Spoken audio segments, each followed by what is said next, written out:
తెలుగు ఇండస్ట్రీలో శంకరాభరణం తులసిగా మంచి పేరు తెచ్చుకున్న తులసి తర్వాత హీరోయిన్గా నటించింది. గత కొంతకాలంగా తల్లి పాత్రలో నటిస్తూ బాగా బిజీ అయ్యింది. తాజాగా ఒక ఇంటర్వ్యూలో తులసి మాట్లాడుతూ జూనియర్ ఎన్టీఆర్ని తెగ పొగిడేసింది.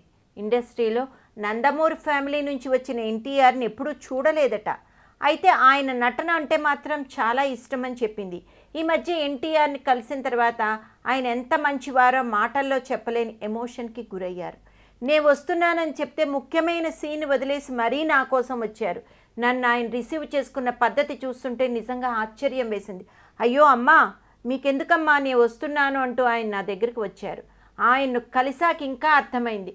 నా కళ్ళల్లో నీళ్లు తిరగడం చూసి ఆయన కళ్ళు కూడా చెమర్చాయని తులసి చెప్పారు. ఎన్టీఆర్ బంగారం. నా కోసం షూటింగ్ వదిలేసి మరీ మీరు ఇలా వచ్చారంటే మీకెందుకమ్మా నేనున్నాను అనే భరోసా ఇచ్చారు.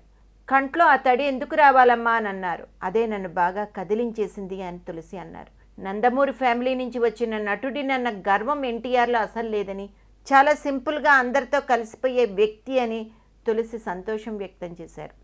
అన్ని విద్యలు తెలిసిన వ్యక్తి. ఆ అబ్బాయి ఇక్కడతో ఆగడు, ఇండస్ట్రీలో గొప్ప స్థాయికి వెళ్తాడని అన్నారు.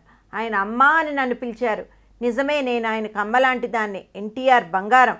ఈ అబ్బాయి మీరు చూసే అబ్బాయి కాదు, ఎక్కడో ఉండాల్సిన అబ్బాయి అంటూ ఎంతో గొప్పగా చెప్పారు తులసి.